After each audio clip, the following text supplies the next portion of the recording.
welcome back. Just 15 minutes left to hour two, and we have had a show that is chock full of excitement today. The top of my list is this whole Epstein saga, and I'm not going to let it go until I see a dead body and the authorities prove to me that this guy is officially dead, or at least give me some kind of something from the medical examiner's office that says here's how he died. As it stands today, it's pending.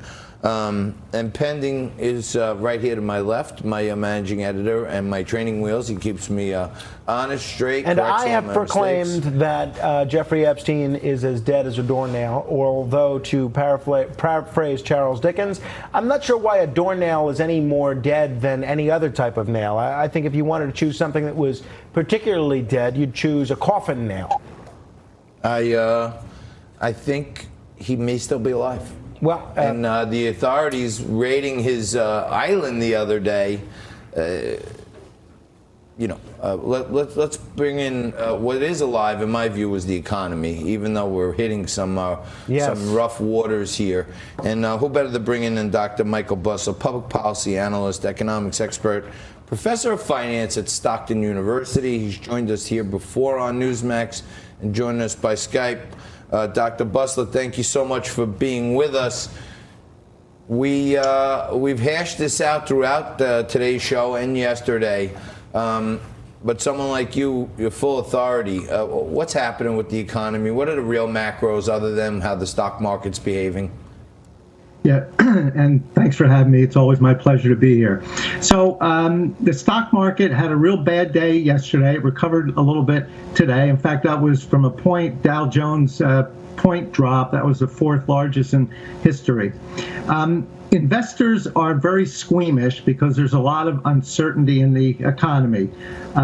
It's been more than a decade since the last recession ended. We have problems with foreign policy and the trade war. So there's a lot of uncertainty in the stock market. So anytime something comes along that could signal a bad note, the stock market, in my opinion, overreacts to that. And that's why we had that drop. So what was the information?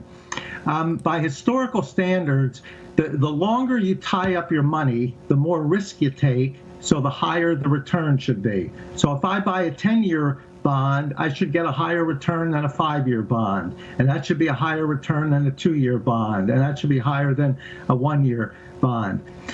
There are times in history where that relationship was inverted, which meant that the short-term rates, the 2-year bond, had a higher interest rate than the 10-year bond.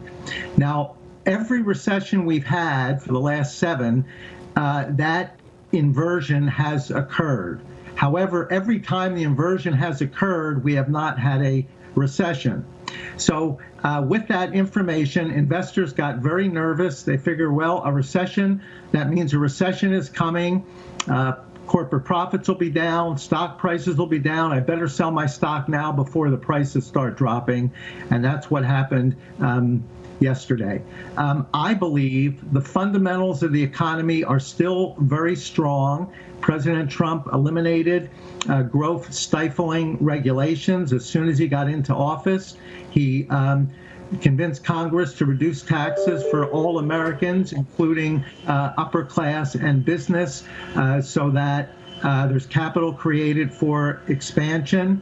And he also convinced Congress to repeal the portions of the Dodd-Frank bill that restricted bank lending, and that tended to slow the economy down. So everything he's done should lead to even higher growth than we're seeing today. So why aren't we seeing real strong growth?